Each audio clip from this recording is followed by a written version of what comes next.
All right, we're on to episode 45 of the Planet Zoo Experience, and today we are talking about the cougar. It is very good to be back on this side of the hemisphere. It has been a long time, and it is good that we are going over such a fascinating creature. So before we get into it, let's discuss the exhibit we're going to be making. Of course, it wouldn't be any more fitting than to have a mountainous exhibit. And as you can see, making the beginning areas doesn't quite look like a mountain. It truly does look more like a hill. But as we start to develop it, you'll see it come to form. Now, it goes by many names: mountain lion, catawamp, cougar, panther, and probably the name I'm going to call it most of the time, the puma.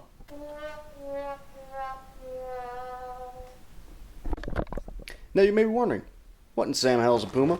Well, it's a big cat, like a lion. And to be completely fair, that's not entirely true. It is not a big cat.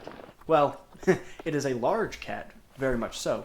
But it actually is not a part of the big cat family, because despite the fact that it is called the panther in many places, it's not a part of the Panthera genus. As a matter of fact, it is part of the Felinae genus, which is closer related to things like cheetahs, lynxes, and the domestic house cat. So, despite its name, it is not, in fact, a big cat. However, one thing that is true, and that is the fact that it is a large cat, weighing anywhere between 140 to 200 pounds, which does vary quite a bit depending on where you find them, and, sex, obviously.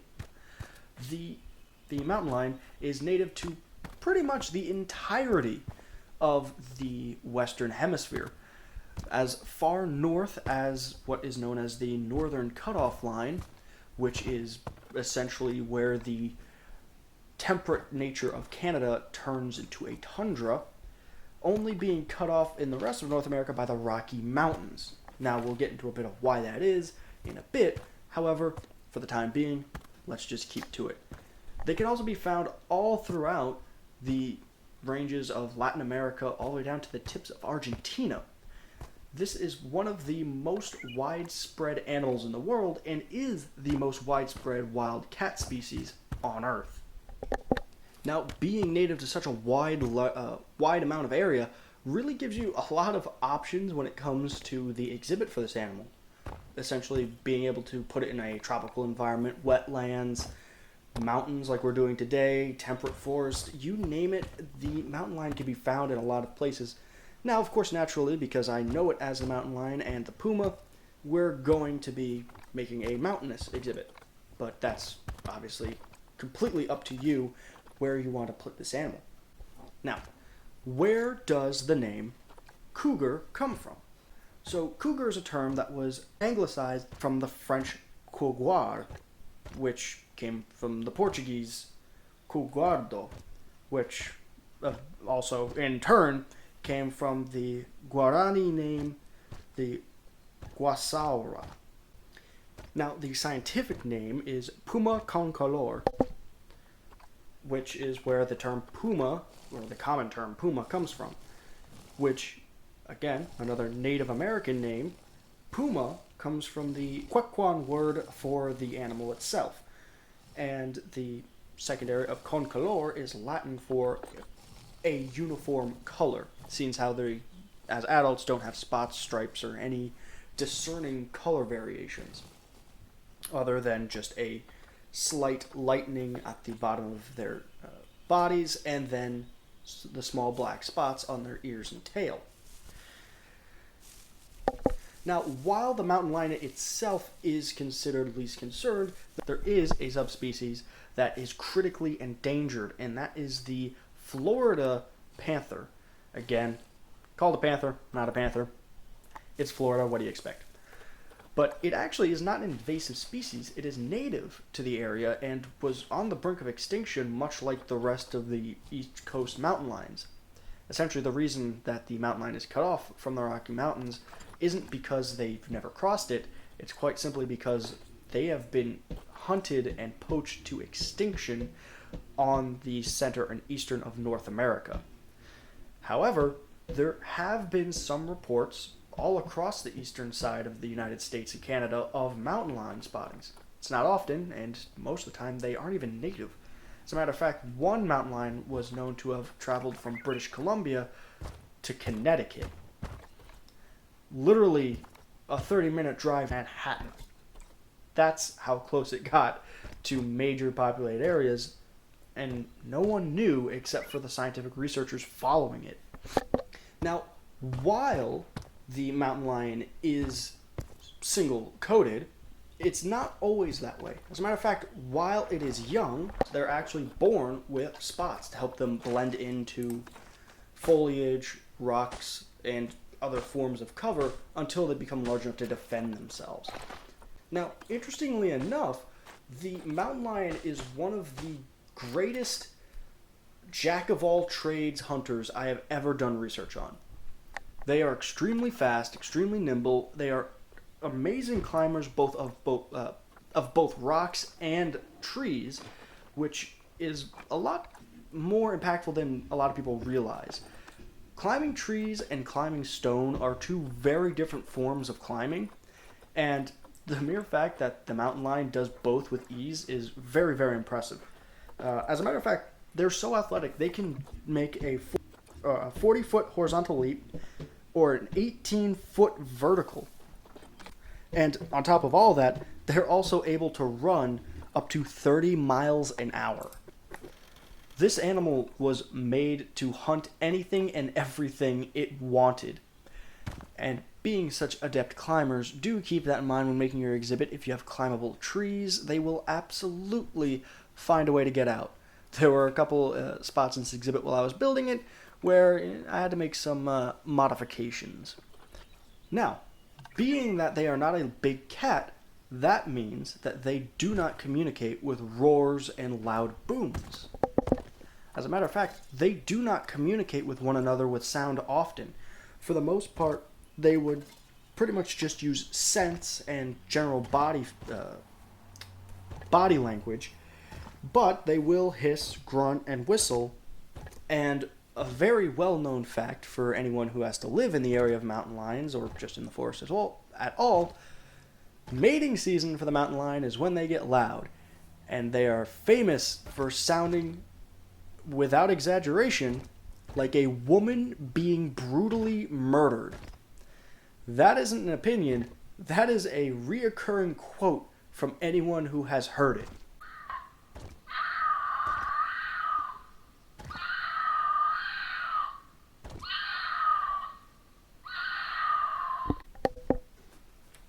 Yeah, I know, that is absolutely bone-chilling. Could you imagine being out in the woods at night and hear that? You'd probably die of a heart attack. You won't have to worry about the animal. I mean, do you have to worry about the animal? Are mountain lions dangerous? Well, kind of. A little bit. But for the most part, you'll be fine. However, if you do find yourself being aggressively pursued by a cougar, here's what you need to do. First off, understand they only go after the young ones. And if they offer you a drink, don't ever take it. Oh, right, I forgot. We're talking about the animal, not the person. So, mountain lions are known, just like many other cat species, to be ambush predators. This means if they don't have the element of surprise, they may not even try. So, if you keep eye contact with them, they may not even attempt to attack you. They may try to shoo you away if you're near, their den, where their young are, but as long as you keep slowly walking backwards, make eye contact, be loud, throw things at it, don't hit the animal, just throw it in its direction and try to show you're not worth the effort, then you can, safely escape the animal. Again, do not turn around because they will try to pursue you, and do not run because they naturally will just start trying to chase you. So, let's go over that for all of you who are not aware. And this works for most wildcat species.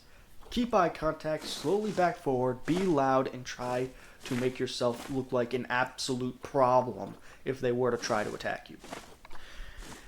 So, with all that said and done, let's get to my favorite part.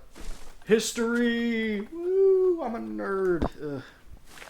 So, This is going to somewhat follow the same path as the cheetah video up until we get to the cultural part, quite honestly. So it was first thought that the animal had evolved in North America proper roughly 5 to 9 million years ago, with the oldest fossil that we have found being from 300,000 BC. Now, the animal itself eventually branched off between three major species, that being the mountain lion, the lynx, and the cheetah. Now, since we haven't discussed the lynx video, I won't get too far into that, but obviously in the cheetah video, that species did branch off before entering North America, to our knowledge. However, there was a North American cheetah. And I say that in quotes because technically it wasn't a cheetah, it was more closely related to the mountain lion. But to give you the little brief on what it was known as the Miracynonox, which went extinct roughly 12,000 years ago. Much, much more recent than most people may realize. However, during the Great Continental Exchange, the mountain lion had made its way into South America, and for reasons we're not 100% sure, had actually gone extinct for a short while in North America in roughly 10,000 BC. However, they did eventually make their way back from South America into North America roughly 8,000 years ago. And the extinction of a very specific subsection of mountain lion is a trend. But we will get to that once we reach that point in history, shall we?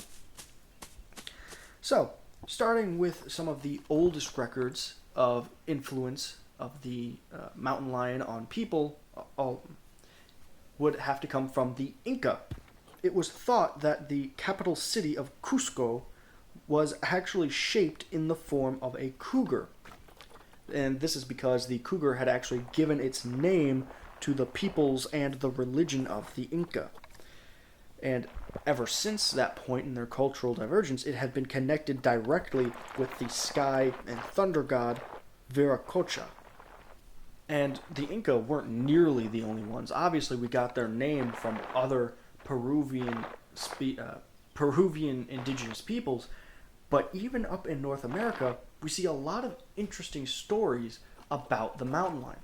For example, what is known as the Four Steps of the Cougar is a Hokkak language story, which is the peoples that once resonated in places like Wisconsin and Minnesota, where it essentially depicts the creation/placement of order and holiness to the earth. At least that's what I think it was. It did not translate well into English, and I struggled a lot to try to figure out what was going on and the importance of the cougar. I do believe that the sources I found were incomplete, maybe? Or I'm just really bad at understanding what in the hell they were talking about. But either way, it was a very influential animal. And it's not just that group that was very influenced by the animal.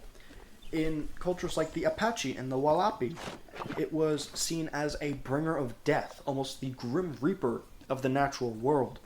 For the Algonquins and the Ojibwe, they were seen as demons, essentially, coming from hell and bringing the evils with it. And on the other end, the Cherokee had seen it as a sacred animal, something that is completely inverse to some of the other cultural experiences. And now, they're still influential. The Florida panther itself has actually been extremely influential, being the state mammal of Florida, and also being the name for the Florida Panthers hockey team, which I wanted originally to make fun of and throw jabs at, but they won the last Stanley Cup, and my team hasn't fucking won in 50 goddamn years. How did we go from the bullies of the Soviet Union to the laughingstock of the entire division? Fuck!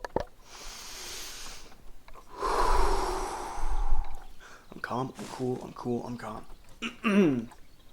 So anyway, as well as being an absolute cultural symbol all across the Americas, it just goes to show that the mountain lion is not only a fascinating animal, but a very resilient animal, seeing how it actually had been completely eradicated in the eastern side of the United States, but still manages to exist as a least concerned species.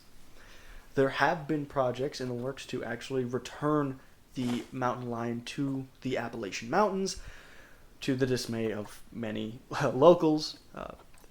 I would tell you the things that they struggle with when it comes to conservation, but it's all the same thing we've seen: deforestation, poaching, killing to defend livestock, such on and so on.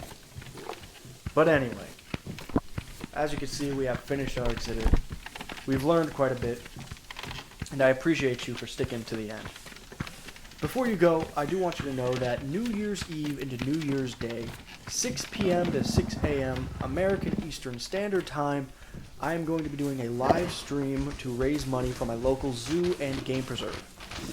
It was the largest influence in me when it comes to loving animals, and I would love to give back to them now that I have the ability to do so. You don't have to donate if you don't want to. I completely understand, but I do hope to see you there. There will be a big announcement for the new year once I'm done. But other than that, thank you for watching. If you would like, leave a like, sub, and subscribe. And until next time, go outside, touch grass, drink water, hug your loved ones, and bye-bye.